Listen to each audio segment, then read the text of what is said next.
Hoje a gente começa a segunda parte da segunda sessão, que vai tratar diretamente dos sacramentos mesmo, né? Já teve bastante introdução, né, antes. E a gente começa hoje no 1210, correto? Certo. Então vamos direto ao assunto, né? Os sete sacramentos, 1210. Os sacramentos da nova lei foram instituídos por Cristo e são em número de sete, a saber, batismo, confirmação, eucaristia, penitência, unção dos enfermos, matrimônio e ordem.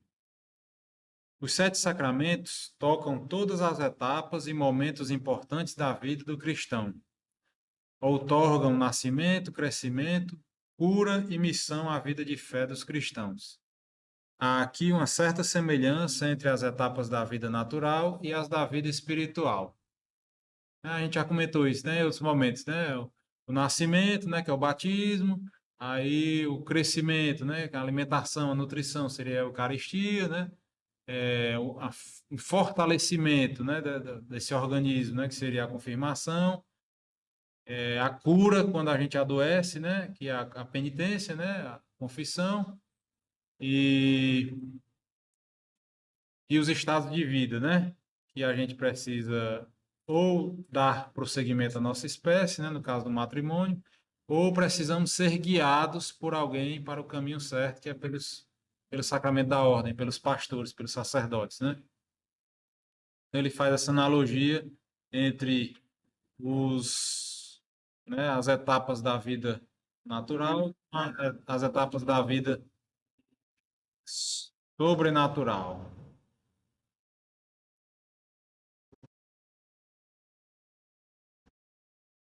1211. Seguindo esta analogia, exporemos os sacramentos da iniciação cristã, né, que é o primeiro capítulo, os três primeiros sacramentos, que é o batismo, a crisma e a eucaristia, são chamados de sacramentos da iniciação cristã, né?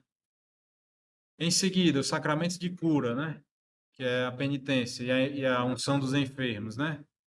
E em terceiro lugar, sacramentos ao serviço da comunhão, ou seja, como nós servimos a sociedade e a igreja, né? De que forma nós serviremos a igreja e a comunidade. Seja se ordenando sacerdote e servindo a igreja dessa forma, seja casando e constituindo família para também servir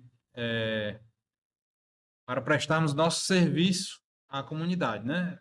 Dando vida e aumentando o número de almas que vão povoar o céu, né? Esta ordem permite ver que os sacramentos formam um organismo. Neste organismo, a Eucaristia ocupa um lugar único, como o sacramento dos sacramentos. Todos os outros sacramentos estão ordenados para este como para o seu fim. Então, não tem dúvida para nós, né, católicos, que a Eucaristia é o sacramento mais importante, né? A presença real de Jesus naquele sacramento, né? E ele vai mostrar aqui que tudo se ordena para isso, né? A gente se batiza para quê? Para receber a Eucaristia, né? A gente se crisma para a gente fortalecer o nosso organismo espiritual e podermos receber o sacramento da Eucaristia de forma mais consciente, mais devota, mais fervorosa e obter mais frutos, né? A gente se casa, né, para poder comungar juntamente agora os dois unidos, né, do corpo de Cristo e transmitir a fé, a educação na fé cristã para nossos filhos, para que eles possam receber a Eucaristia, né? E assim sucessivamente. O padre nem se fala, né? Se ordena para poder consagrar as espécies, né, eucarísticas para dar esse tesouro para nós, né? A gente vai para a penitência para poder voltar ao estado de graça para poder receber a Eucaristia. Faltou qual? A extrema unção, né, que é dado com a Eucaristia na hora lá também, né? Então, assim, o sacramento dos sacramentos, né, mais importante de todos, a que todos os outros se direcionam e se destinam, né?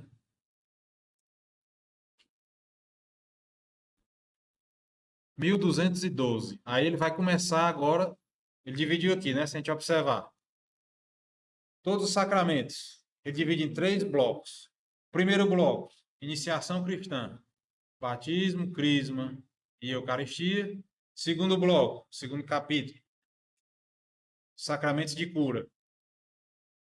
Extrema unção, né? Unção dos enfermos e penitência, né? E o terceiro bloco, sacramentos do estado de vida. Ordem e matrimônio, né? Então a gente vai entrar agora no primeiro capítulo, que são os da iniciação cristã. 1212. Através dos sacramentos da iniciação cristã, batismo, confirmação e eucaristia, são lançados os alicerces de toda a vida cristã. Nascidos para uma vida nova pelo batismo, os fiéis são efetivamente fortalecidos pelo sacramento da confirmação e depois nutridos com o alimento da vida eterna na Eucaristia, né? Então, assim, isso, reforçando a analogia, né? Nascer, a gente só nasce uma vez, né? Batizar, a gente só se batiza uma vez, né? O sacramento da confirmação também é dado uma vez, é como se fosse um rito de passagem, né? A gente muda de estágio, vamos dizer assim, como se fosse uma criança que está virando um adulto, né? E a Eucaristia é a analogia do alimento que a gente precisa receber continuamente, né? Continuamente, várias e várias vezes, né? Muito bem. 1213, artigo 1º, sacramento do batismo. O santo batismo é o fundamento de toda a vida cristã, o pórtico da vida no Espírito e a porta que dá acesso aos outros sacramentos. Pelo batismo, somos libertos do pecado e regenerados como filhos de Deus. Tornamo-nos membros de Cristo e somos incorporados na Igreja e tornados participantes na sua missão. Bom, isso aqui é importante, né? Porque, tudo bem, a gente já sabe que se batiza, agora você faz parte da Igreja e pode ter acesso aos outros sacramentos e tal, etc, né? Mas é importante a gente analisar um pouco esses termos aqui, né? Aí ele diz aqui, né? Pelo batismo somos libertos do pecado, ou seja, a gente é liberado inclusive do pecado original, né? E regenerados como filhos de Deus. Regenerados, ou seja, gerados novamente, né? Por quê? Porque nós tínhamos a graça que foi perdida por Adão e Eva, e enquanto a gente não é batizado, a gente não é regenerado nessa vida do Espírito, né? Então, o batismo tem esses dois aspectos, né? E regenerados como? Como filhos de Deus, né? Aí a gente vai ver que essa palavra filho de Deus quer dizer muita coisa, né? Tem os sentidos mais fracos, né? Tudo é filho de Deus, porque Deus criou tudo, né? Então, tudo que é criatura é filho de Deus sob determinado aspecto, né? O padre Paulo Ricardo, ele sempre faz analogias muito interessantes. Aí ele diz assim, as criaturas, de uma forma geral, são filhos de Deus como o sapato é filho do sapateiro. A criação daquilo ali. Como um livro é filho do autor que escreveu, né? Você pode fazer essa analogia fraca, né? É o uso da palavra filho como uma palavra fraca, né? E existe um grau a mais dessa filiação divina. Nós, seres humanos, somos filhos por natureza mesmo, só por sermos seres humanos, nós somos filhos de Deus em um grau superior ao resto da criação. Por quê? Porque nós fomos criados à sua imagem e semelhança. Ou seja, nós temos a sua imagem, né? Nós temos esses aspectos essenciais de Deus, que é a nossa inteligência, a nossa vontade, que são características exclusivas de nós, seres humanos, né? Em semelhança a essa imagem de Deus. E a semelhança de Deus é que a gente vai construindo essa similaridade, ou seja, com as nossas virtudes, nossa vida cristã, nossa vida de aproximação de Deus, a gente adquire cada vez mais semelhança com Ele. Isso mesmo quem não é batizado, né? Homens e mulheres virtuosos aí que são pagãos e que nunca foram batizados ou que nunca conheceram a fé, o evangelho, tá, etc., são filhos de Deus em um grau superior aos animais, aos vegetais, a tudo que está aí, né? Porque tem essa semelhança de Deus. É tanto que o nosso catecismo já nos disse anteriormente, né, que mesmo essas pessoas que nunca tiveram notícia de Jesus, do Evangelho, tá, etc., elas têm os 10 mandamentos inscritos no seu coração. E em todas as sociedades humanas há pessoas virtuosas que sentem esse chamado, observam esse apelo da sua consciência a não infringir os 10 mandamentos, a ter uma vida correta, sem roubar, sem matar, sem uniões espúrias com várias mulheres ou de outras naturezas, sem mentir, sem levantar falso testemunho. Tudo isso é inscrito no nosso coração. E quando a gente faz isso, mesmo quem não é batizado, sabe que está fazendo alguma coisa errada, né? Até enquanto a consciência não está cauterizada, né? Mas, então, os seres humanos são filhos de Deus nesse segundo patamar, né? Bom, aí nós, batizados, ascendemos a um terceiro patamar de filiação divina, que é isso que ele diz aqui, né? Nós somos regenerados como filhos de Deus, como membros de Cristo, né? Porque filho de Deus mesmo, de forma própria, só tem um, que é Jesus, né? É tanto que a gente diz no credo, né? Filho único de Deus, né? É o único filho nosso Senhor.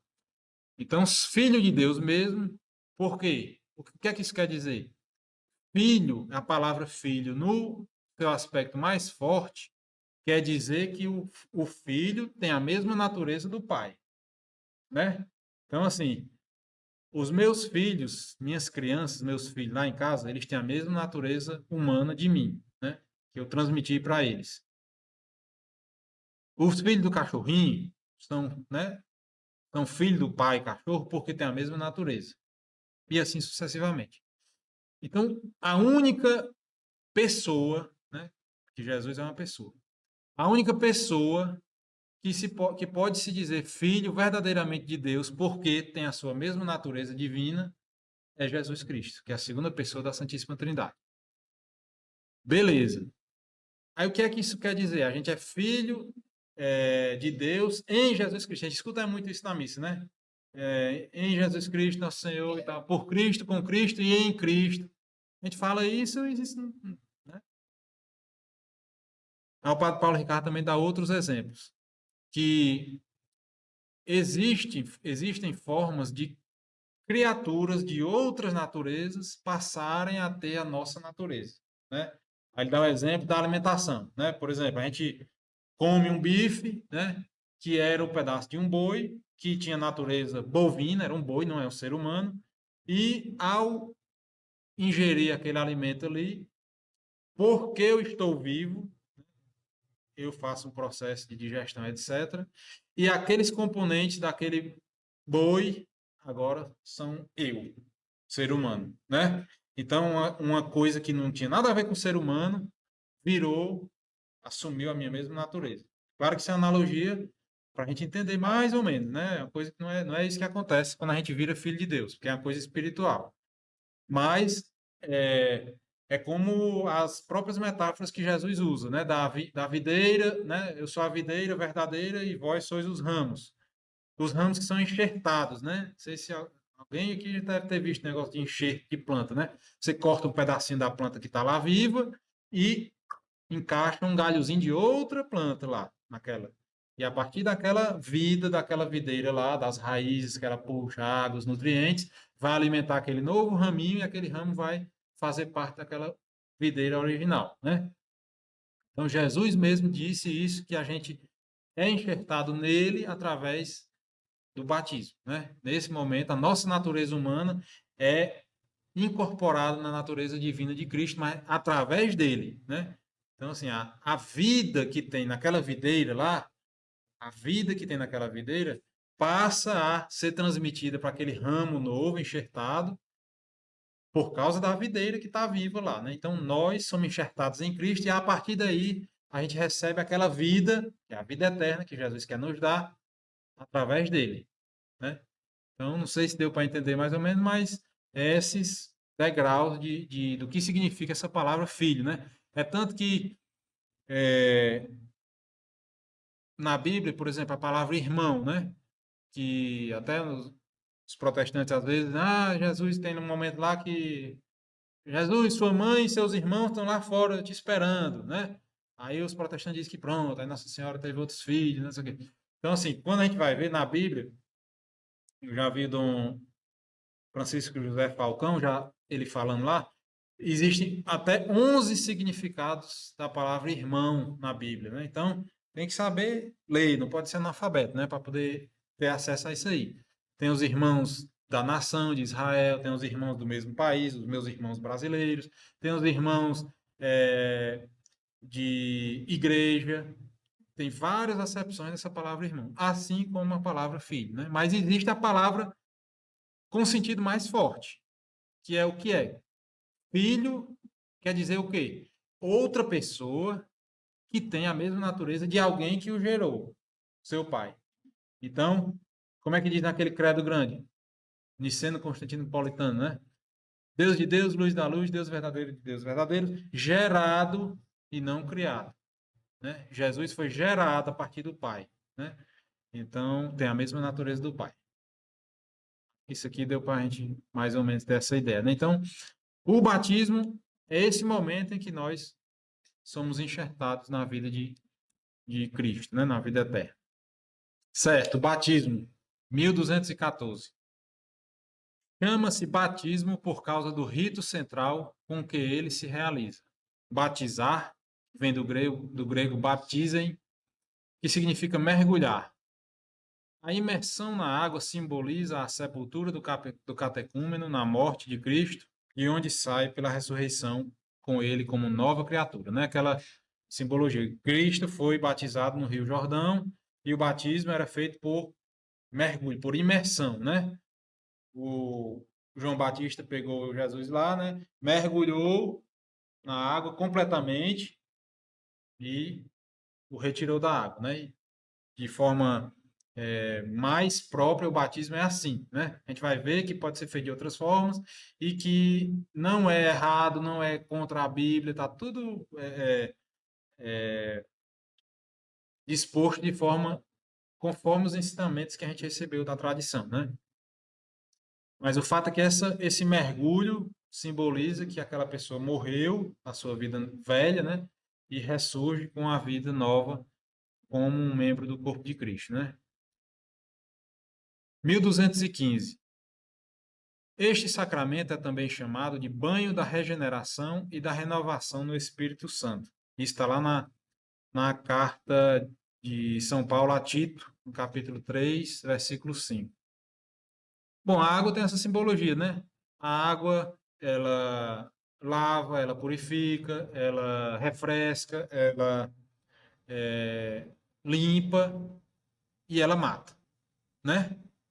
A água mata. Se for, você se afoga, né? Se você for a, apresentada a água de forma inadequada, né? Se você colocar a água num lugar que ela não é para estar no seu corpo, você morre afogado, né?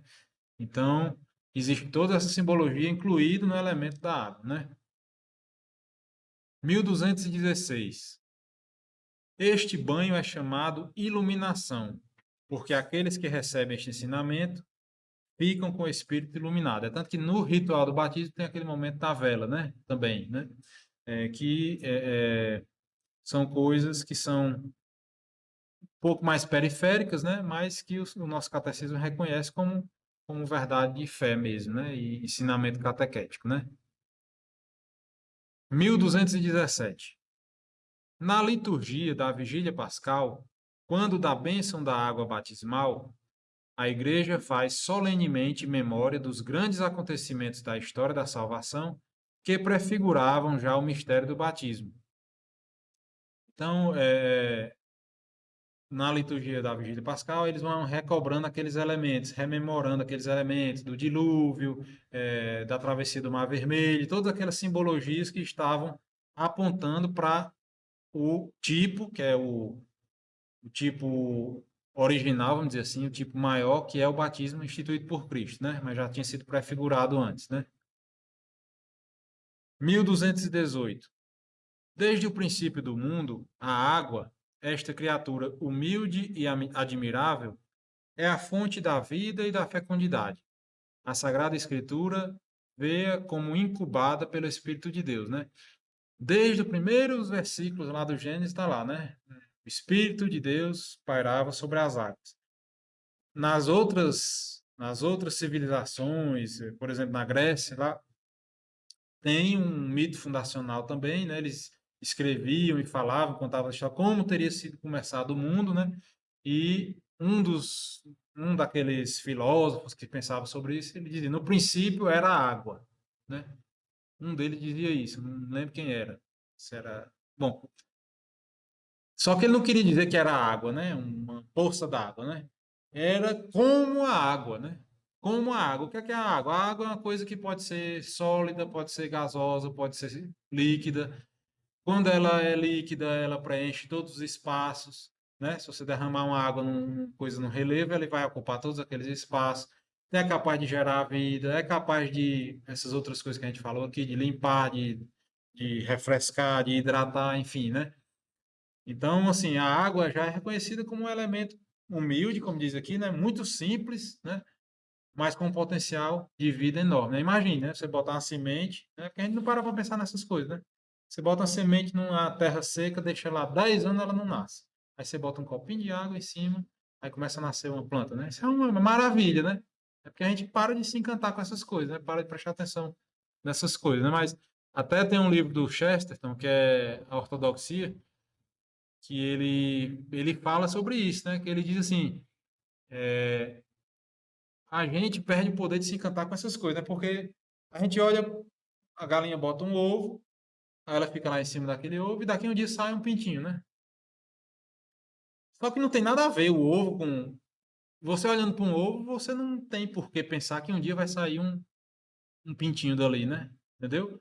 É, Você não olha para uma lagarta e não tem nada a ver. Você não pensa nunca que dali aquela lagarta vai virar uma borboleta. Isso é um milagre, né? Um milagre fantástico, né? E ele dizendo, né, justamente isso, que a gente perde a capacidade de se encantar com esses milagres que tem na nossa frente aí todo o tempo, né? Aí ele faz uma bela reflexão sobre isso, interessante. Mas vamos em frente. 1219. A igreja viu na Arca de Noé uma prefiguração da salvação pelo batismo.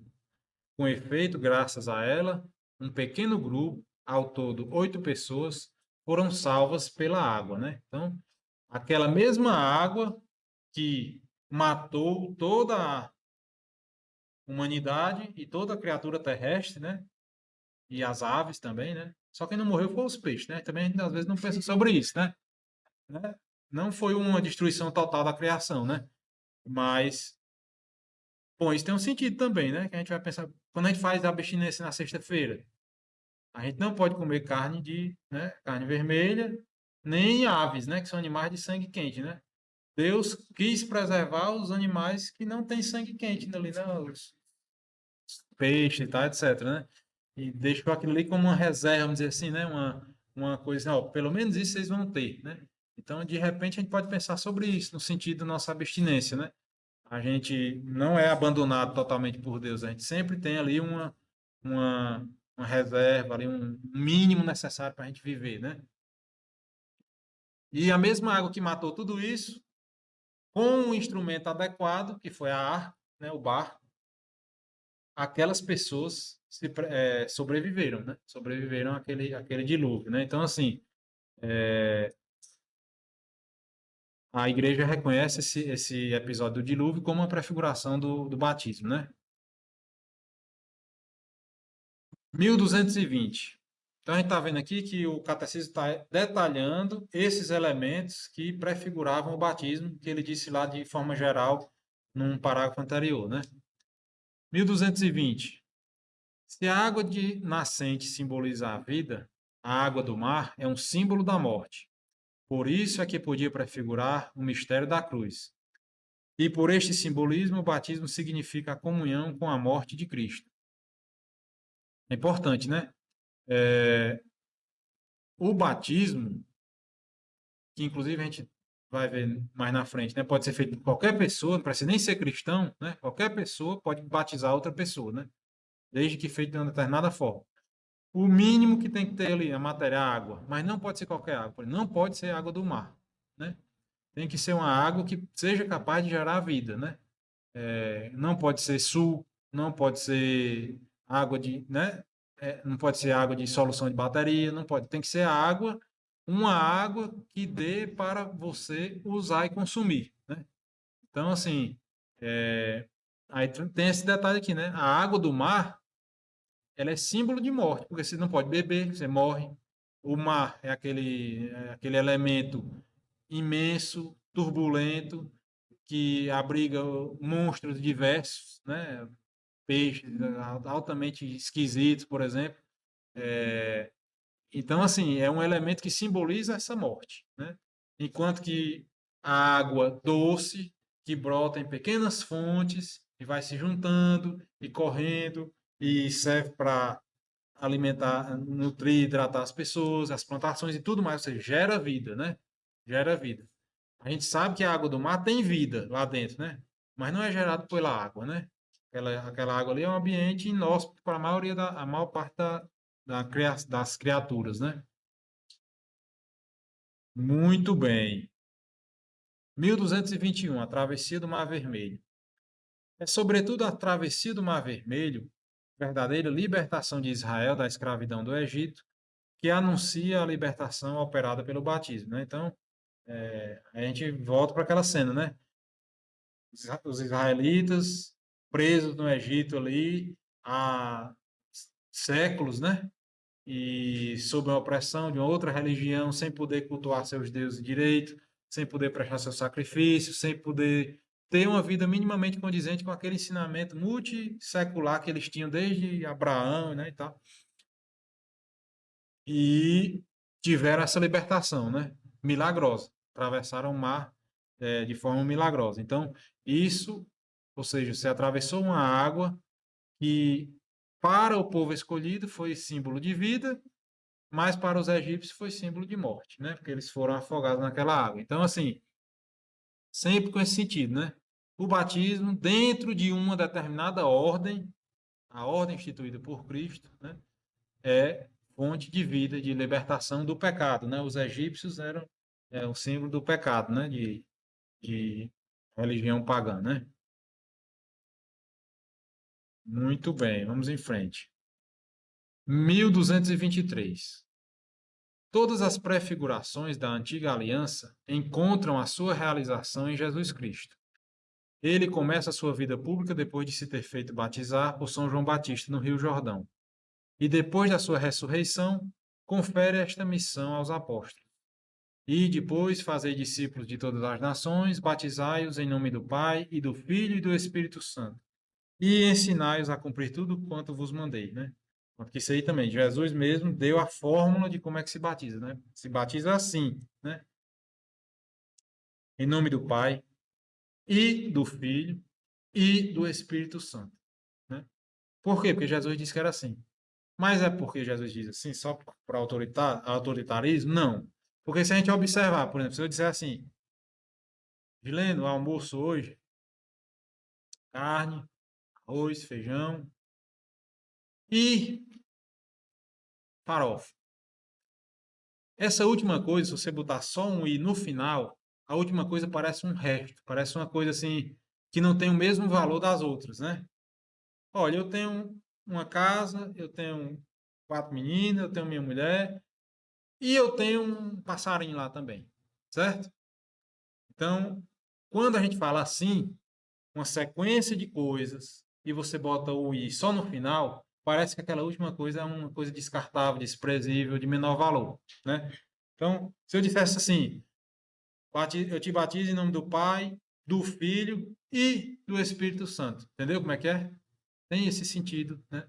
Claro que não é por isso, né? Mas a gente pode retirar esses detalhes dessas coisas, porque lá no grego que o São Mateus escreveu, tem lá, esse izinho é uma palavrinha cai, que é K-A-I. Então tá lá, em nome do Pai, cai, do Filho, cai, do Espírito Santo, né? Claro que é grego. Então, no original grego, está lá, Jesus ensinou daquele jeito, São Mateus escreveu desse jeito, porque Jesus falou no aramaico lá daquele jeito, né? E as palavras da Bíblia têm o motivo de por que elas estão ali, né? 1224.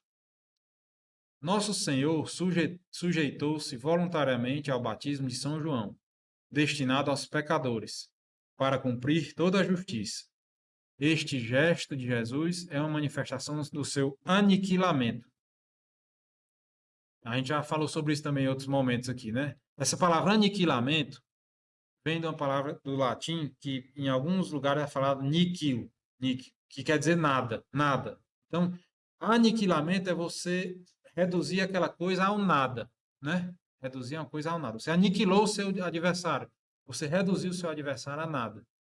E Cristo se aniquilou a si mesmo, como a gente falou, né?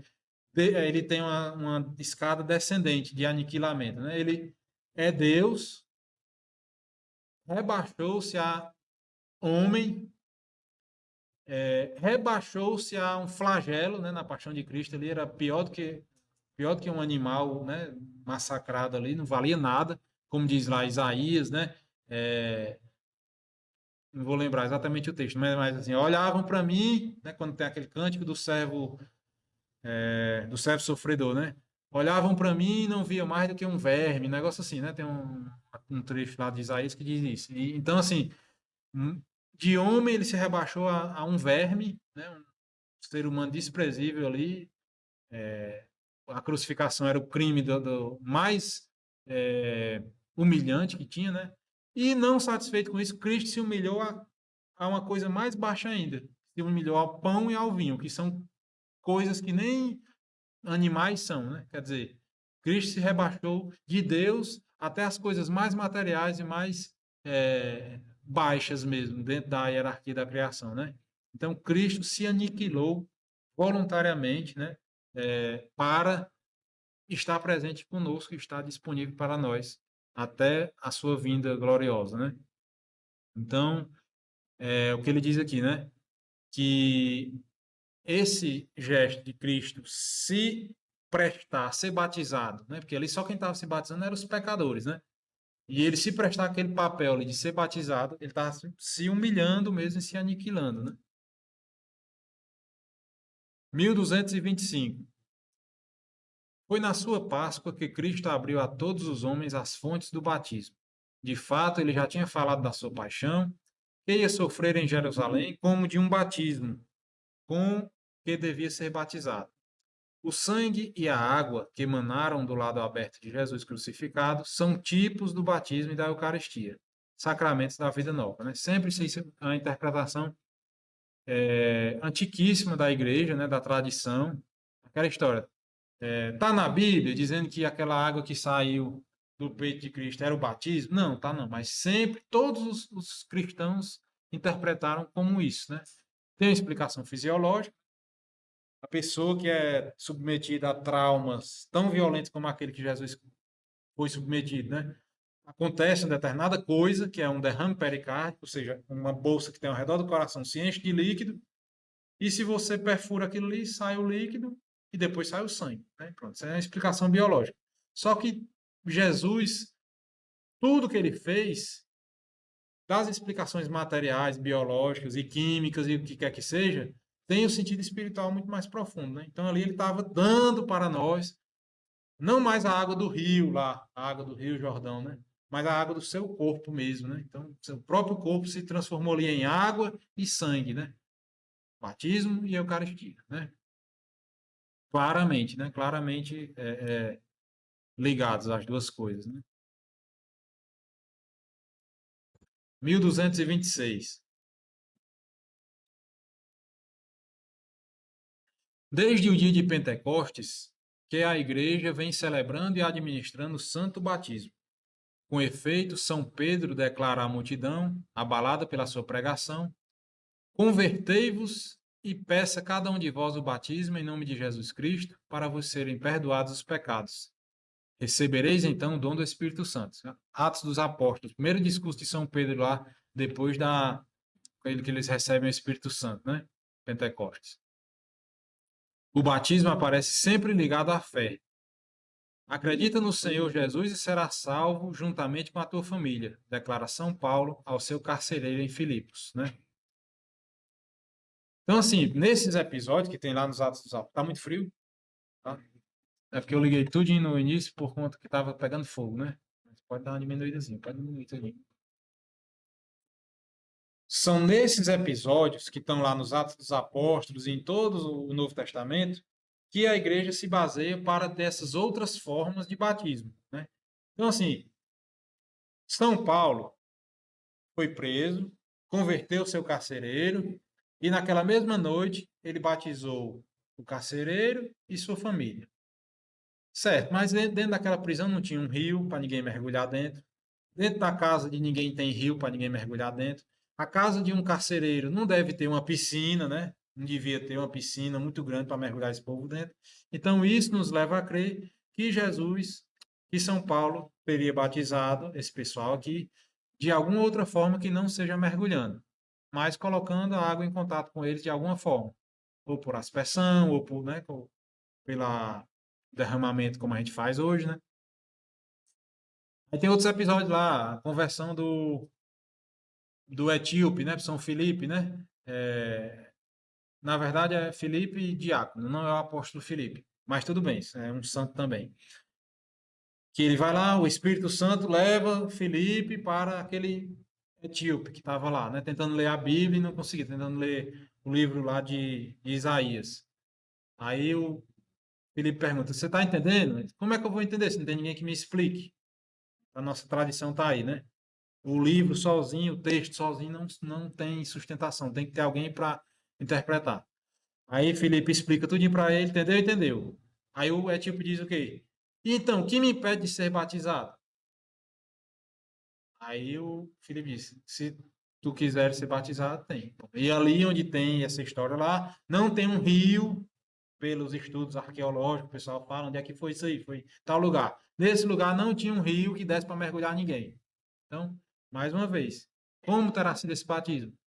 Parece que não foi mergulhando. Então, estou só ilustrando aqui como é que a gente tem na nossa tradição batismos de formas diferentes que não seja pela imersão, né? 1227. Segundo o apóstolo São Paulo, pelo batismo, o fiel comunga na morte de Cristo, é sepultado e ressuscita com ele. Todos nós que fomos batizados em Cristo Jesus, fomos batizados na sua morte. Fomos sepultados com ele pelo batismo na morte, para que, assim como Cristo ressuscitou dos mortos, pela glória do Pai, também nós vivamos uma vida nova. Então, São Paulo está exortando aqui na carta aos Romanos, e depois de batizados, nós temos que ressurgir com uma nova vida e, pronto, aí outra origem da nossa fé católica, né? Fé e obras, né? A carta de São Paulo aos Romanos passa a carta toda dizendo, é pela fé que a gente é justificado, é pela fé que a gente é salvo e tal, etc. Que é outra coisa que os protestantes, né, ficam tentando.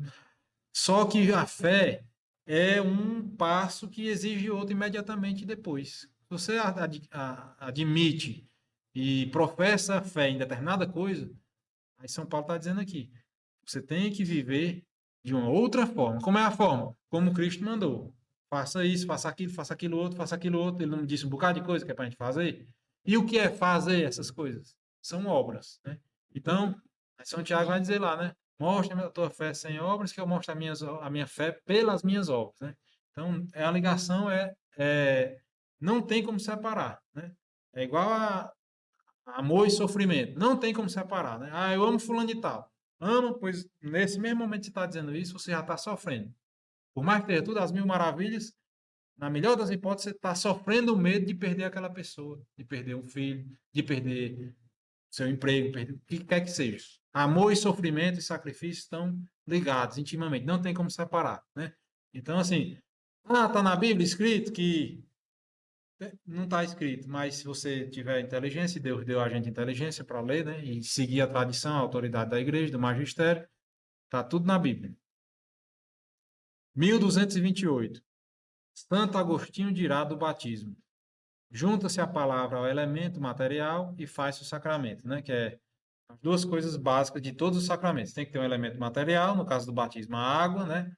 E a forma, que é a fórmula. Fórmula, o que quer dizer fórmula? Pequena forma. Tudo que tem esse ULA no final é que é um diminutivo. Então, fórmula é uma pequena forma. Ou seja, a forma do sacramento é o quê? A pessoa que vai batizar dizer, né? Fulano de tal, eu te batizo em nome do Pai, do Filho e do Espírito Santo e derramar água naquela criatura. É isso aí que é o mínimo, é a fórmula. É a pequena forma. E existe a forma grande, forma boa, a forma perfeita instituída pela nossa igreja. Como é? Tudo aquele ritual ali, pelo padre ordenado, com aqueles outros elementos, o óleo, a vela, os padrinhos, a igreja como testemunho e tal, etc. Isso aí é essencial? Não. Um pagão pode batizar outro pagão dentro de uma UTI, uma criança que acabou de nascer que está morrendo. Essa é a fórmula mínima, a pequena forma. Mas existe a grande forma, que a igreja instituiu para quê? Para garantir, né, a graça mais ainda e testemunhar perante a comunidade. Tem uma série de outras vantagens a gente participar dos ritos orientados pela igreja, né?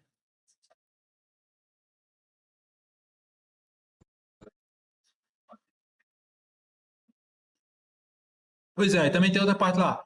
É, batizaram o centurião e toda a sua casa, né? É, exato. Então, assim,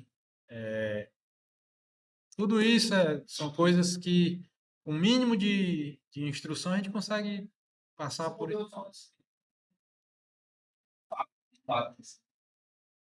Nem fala que batem. Exato, exatamente. É muito. É tanto que nas 40 mil igrejas protestantes, né, tem umas que batizam criança, tem umas que não batizam, tem umas que batismo é uma coisa, tem outras que é outra coisa, né? Melhor a gente. A nossa fé é mais. Não tem nem comparação, né? Mais perfeita, mais consolidada, testada aí por 2000 anos e atestada, quer dizer, então não tenho que. Mas é para isso que a gente, né? Como São Pedro diz lá em algum lugar também, né? Vocês precisam dar razões da sua fé, né? Quando a gente for questionado aí no meio do mundo, aí a gente tem que ter um mínimo de discernimento. Se não souber na hora ali, mas pelo menos saber onde é que vai buscar a informação, né? Mais um pouquinho aqui. Como se celebra o sacramento do batismo? A parte mais técnica, né? Acho que a gente dá para ir com menos explicações. Vamos ver. 1229. Desde o tempo dos apóstolos, que tornar-se cristão requer um caminho e uma iniciação com diversas etapas. Este itinerário pode ser percorrido rápida ou lentamente, mas deverá sempre incluir elementos essenciais: o anúncio da palavra, o acolhimento do evangelho, que implica a conversão, a profissão de fé, o batismo, a efusão do Espírito Santo e o acesso à comunhão eucarística. Aqui, iniciação cristã. Batismo, né? Só que ninguém batiza na doida aí, né? Pegava os índios, saia rebolando água na cabeça dos índios e está batizado. Não é isso. Primeiro você anuncia o evangelho. Olha, teve um cidadão que chamava-se Jesus, aconteceu isso, aquilo, aquilo outro. Ah, não acredito não. Pois espera aí, faça um milagre. Os santos faziam um milagre, agora acredita, acredita. Parou de chover. São José de Anchieta fazia isso, né? Ia ter uma missa, lá vem uma tempestade, São José de Anchieta para a chuva. Aí parava a chuva, aos índios acreditavam. Esses grandes milagres, eles servem para isso, né? Para conferir a autoridade a quem está falando.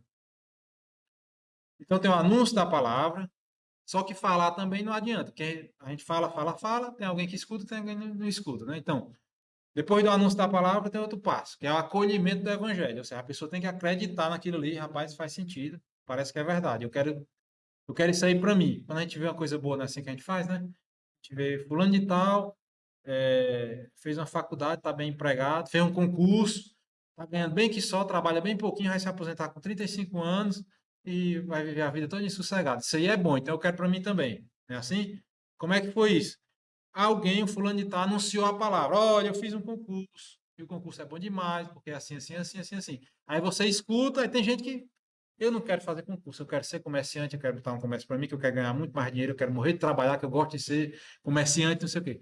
E tem outros que acolhem aquela palavra ali, rapaz, é bom mesmo esse concurso, que eu sou mais preguiçoso, acho bom esse moleza, eu quero trabalhar pouco e tal. Estou fazendo aqui uma brincadeira para a gente entender, né? Então, acolher a palavra. E acolher a palavra implica em quê? Uma conversão. É só achar bom o concurso que você passou? Não. Você vai ter que se converter àquela forma de vida que vai levar você a passar naquele concurso. Vai ter que abrir mão de um bocado de coisa, de festa, não sei o que. Vai ter que estudar muito, né? Aí vai levar P, vai fazer uma, duas, três vezes, vai reprovar. Aí, se der tudo certo, você passa, né? Então, pronto, tem uma conversão, né? Aí sim, o batismo, né? O batizado só recebe o batismo depois desses passos anteriores, né? Anúncio, acolhimento, conversão. Então, se batiza, depois Espírito Santo, com o crisma, depois o acesso na comunhão, Eucaristia, continuadamente, né? 1230. Bom, iniciação é a palavra que quer dizer início, né? Você começa a fazer algo. E para começar a fazer algo, depois você tem que continuar, né? E não é só começar, né? Esta iniciação tem variado muito no decurso dos séculos e segundo as circunstâncias. Nos primeiros séculos da Igreja, a iniciação cristã conheceu grande desenvolvimento, com um longo período de catecumenato e uma série de ritos preparatórios que escalonavam liturgicamente o caminho da preparação catecumenal, desembocando na celebração dos sacramentos da iniciação cristã. Então, ao longo do tempo mudou isso aí, né? Tinha muitos casos que o catecumenato era muito longo, né? Por quê? Porque no começo a igreja era muito mais rigorosa com os sacramentos, com as penitências e tal, etc. Então, muita gente acabava adiando o batismo, por quê? Porque tinha medo de, depois de se batizar, de pecar. E se a pessoa pecasse depois, ia ter que se confessar e a penitência era grande. Grande mesmo, né? Tinha penitências que era você passar 20 anos usando roupa de saco, aquelas roupas. Passar 20 anos fazendo jejum, não sei, um jejumzinho intenso. Então, assim, eram penitências para valer mesmo, né? Hoje a gente está no paraíso, né? O padre manda rezar 3 Ave Marias, consagrar Nossa Senhora ali, e tá bom demais, né? Mas na época, no início da igreja, não era assim. Então, por exemplo, Constantino, que foi o imperador romano que parou com as perseguições da igreja. A mãe dele é Santa Helena. Santa Helena, né? Ficou, meu filho, se batiza a vida todinha. E ele só recebeu o batismo na beira da morte. Estava para morrer, aí ele aceitou ser batizado. Por quê? Porque é um pecador dos piores que tinha. Matou irmão, matou mulher, não sei se matou, chegou a matar filho dele. Era um romano daqueles ali que o modo de vida era outro, diferente do nosso, né? Então, o cara desse sabia que se batizasse, se tivesse mais 30 dias aí, podia de morrer, era perigoso fazer besteira, né? E esse catecumenato era muito prolongado e tal, etc, né? Mas isso foi mudando com a mudança da situação e É totalmente diferente de ser cristão na época que o Império perseguia, o Império Romano perseguia e queimava pessoas e jogava as pessoas para serem comidas pelos animais ali no Coliseu, para hoje, por exemplo, a nossa situação no Brasil, que não tem uma perseguição violenta, aberta, consciente, né? Existem outros tipos de interferência na nossa fé, mas é diferente de você estar esperando qualquer hora alguém lhe prender e jogar para ser comido por um leão, por exemplo. É diferente, né? Então, a igreja, com a sua sabedoria, ajustou e modificou algumas coisas sem tirar o quê? Os elementos essenciais. Anúncio da palavra, acolhimento, conversão e tal, né? Tudo isso que a gente comentou anteriormente, né? Muito bem. E muitas vezes eram celebrados os três sacramentos de uma vez. O camarada ficava no catecumenato, aprendendo aquilo ali, e na vigília pascal ele era batizado, recebia o crisma e recebia a primeira comunhão. Era muito comum isso aí, né? Hoje em dia não, hoje em dia você se batiza até certa idade, depois faz o crisma, né? E essa é a coisa é um pouco diferente. 1231. Batismo de crianças. Nas regiões onde o batismo das crianças se tornou largamente a forma habitual da celebração deste sacramento, esta transformou-se num ato único que integra, de um modo muito abreviado, as etapas preliminares da iniciação cristã. Pela sua própria natureza, o batismo das crianças exige um catecumenato pós-batismal. Não se trata apenas da necessidade de uma instrução posterior ao batismo, mas do desenvolvimento necessário da graça batismal no crescimento da pessoa. É o espaço próprio da catequese. O que acontece? Para batizar a criança, bom, ela não sabe dessas coisas ainda, ela não ouviu a palavra, mas